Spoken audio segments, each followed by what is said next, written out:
네, 오늘거의 당잠사입니다. 당신이 잠든 사이 전해진 소식들 확인해 보시죠. 네, 굉장히 강렬한 사진이 나와 있네요. 지금까지도 끝나지 않고 앞으로도 끝나기 어려워 보이는 논쟁. 닭이 먼저냐, 달걀이 먼저냐입니다. 이런 끝나지 않을 논쟁이 주식시장에도 한 가지가 있는데요. 이 공식이죠. 과연 주식시장에 크게 영향을 미치는 것이 경기인가 아니면 금리, 즉 유동성인가입니다.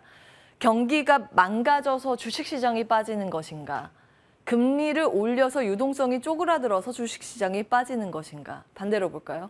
경기가 좋아서 주식시장이 올라가는 것인가, 금리를 낮춰서 돈이 많이 풀려서 주식시장이 올라가는 것인가. 앞으로도 이 논쟁은 끝나지 않을 것으로 보입니다. 그러나 한 가지 명확한 그림은 있습니다. 다음 화면으로 확인을 해보실까요? 한 가지 분명한 것은 현재의 상황, 현재 발표되는 수치들이 주가에 영향을 미치지 않는다는 겁니다. 100년의 역사 안에서 미국의 경기 침체기의 상황을 볼 수 있는 그래프를 가지고 왔는데요.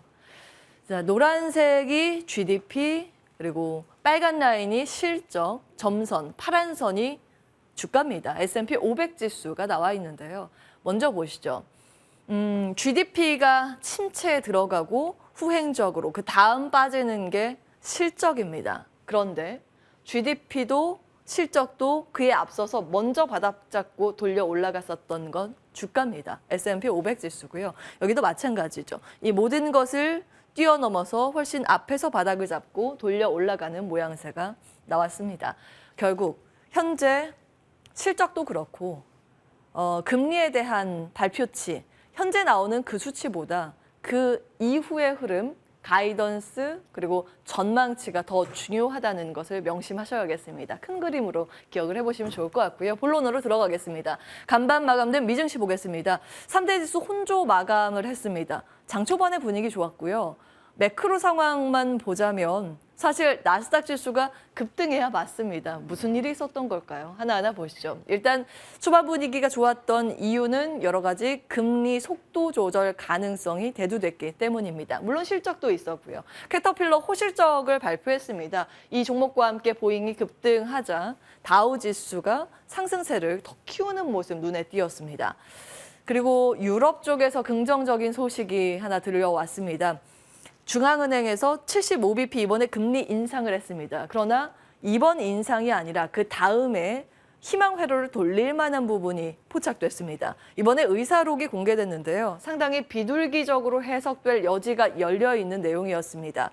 새로운 단어가 등장을 했는데 상당한 진전을 이루고 있다. 즉 금리 인상이 어느 정도 효과를 발휘했기 때문에 앞으로는 금리 인상의 폭이 줄어들 수도 있겠다라고 시장은 해석하는 분위기였고, 양적 긴축인 QT에 대한 언급, 걱정을 했었는데 이번에 삭제됐습니다. 아예 들어가지 않았고요. 그리고 향후 금리 전망에 대해서도 모두 뺐습니다. 이건 상당히 의도적으로 시장 희망 회로를 돌려라라고 길을 터준 것처럼 보이기도 했습니다. 어쨌든 금리 인상이 굉장히 강력하게 나오면서 시장이 파괴적으로 눌려 있었는데 그런 우려감이 일부 줄어드는 요인으로 볼 수 있겠습니다. 미국도 마찬가지의 패턴이 최근 나오고 있죠. 지난번에 말씀드린 닉 티밀하우스의 기자의 그 내용을 보시면 월스트리트 저널에서 이번에는 75bp 인상인데 다음에 50bp 나올 수도 있겠다. 메리 데일리 총재도 같은 이야기를 했죠. 그 이후에 계속 CME 페드워치 툴이 고정적으로 나오고 있는 상황입니다. 11월에는 75bp 금리 인상. 이건 너도 알고 나도 알고 모두가 다 아는 내용. 그 다음이 중요한데 12월에는 원래 75bp 베팅 확률이 75% 정도가 나왔습니다. 근데 확 줄었죠. 30%대로 줄고 50bp 인상 확률로 넘어가고 있습니다. 자, 뭐 여러 가지에 대한 기대 심리가 계속 전해지고 있죠. 이날은 두 가지 중요한 경제 지표가 발표됐는데 콜라보가 좋았습니다. 3분기 미국의 GDP 이번에 플러스 전환을 했는데요. 경기가 괜찮구나. 자신감을 한켠에 가질 수 있었는데 이것만 나오면 사실은 흔들릴 수 있었거든요. 그런데 PC 가격 지수가 이번에 떨어졌습니다. 아, 물가는 잡히는구나. 경기는 버텨주고 물가는 잡힌다. 이 구도가 나오면서 이런 앞으로의 금리의 강한 상승세가 줄어들 수 있겠구나가 다시 추가된 것이고요. 그러면서 국채금리의 반응도 마이너스로 나왔습니다. 연준의 금리 정책을 가장 민감하게 반영시킨다는 2년물, 무려 전거래일보다 13bp가 떨어진 채 마감이 됐습니다. 기억을 하시겠지만 이게 이렇게 많이 떨어지면 나스닥 지수는 급등하는 모습, 그 패턴을 요즘 계속 반복을 하는 모습을 보였습니다. 그럼에도 불구하고 시장에서 저렇게 지수가 많이 빠졌다. 다른 이유가 있었다는 거죠. 이날은 나스닥 시장에 큰 영향을 미쳤던 건 금리보다 실적이었습니다. 좀 아쉬운 내용인데 마이크로소프트, 구글 전해드렸던 내용인데요. 오늘 아마존이 추가됐습니다. 3연타로 다 똑같은 내용. 3분기도 실적 안 좋은데 4분기 더 안 좋을 것이다. 이런 가이던스가 나온 거죠. 이 실적이 공개되자 아마존은 시간외 거래에서 20%가량 급락하기도 했습니다. 그나마 애플 덕분에 낙폭 축소한 게 이 정도입니다.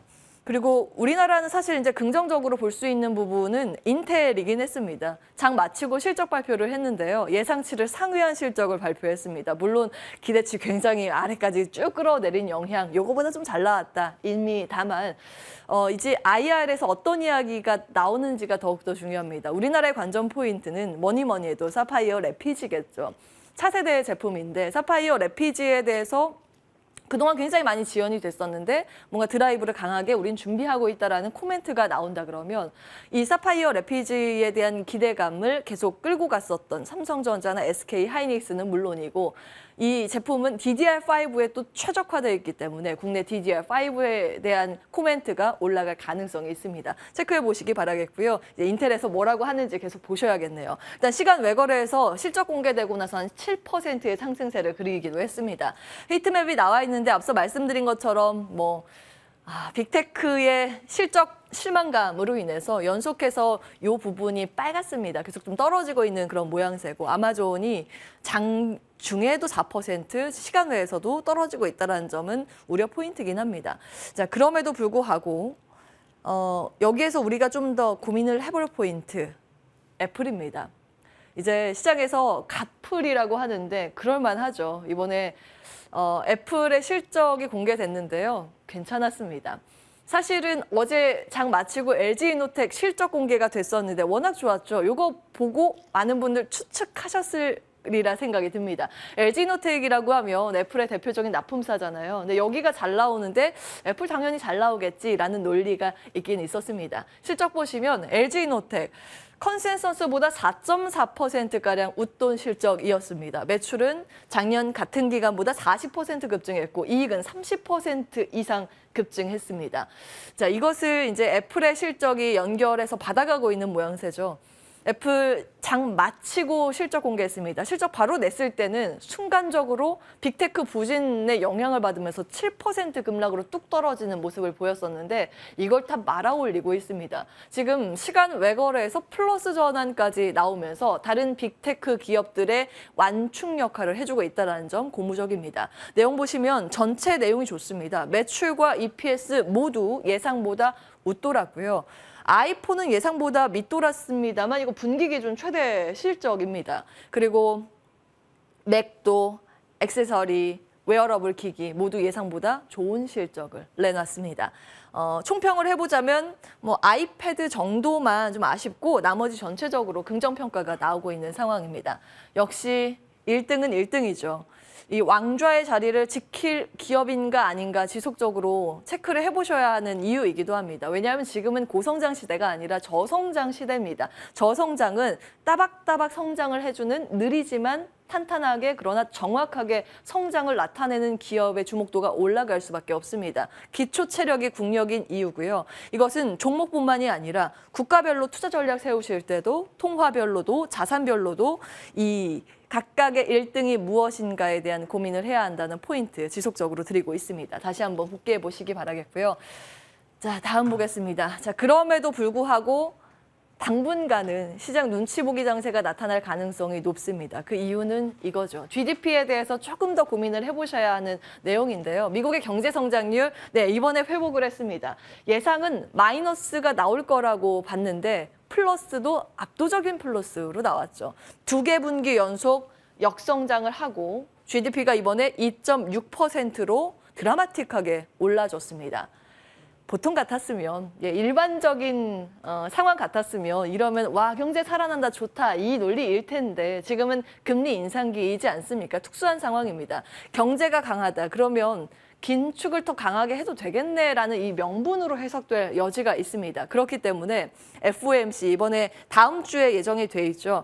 여기서 뭐 말씀드린 것처럼 75bp 금리 인상은 거의 확실시되고 있습니다. 더 중요한 것은 그 이후에 가이던스로 삼을 만한 언급이 나오느냐. 특히 금리 인상이 속도 조절에 들어갈 수 있을 만큼 어느 정도 시사하는 발언이 나오느냐의 여부입니다. 최근 데이터를 봤을 때 이 가능성도 없지 않기 때문에 그 이전까지 어떻게 시장의 반응이 나오는지는 참고해 보실 필요가 있겠습니다. 오늘 거의 당잠사였습니다.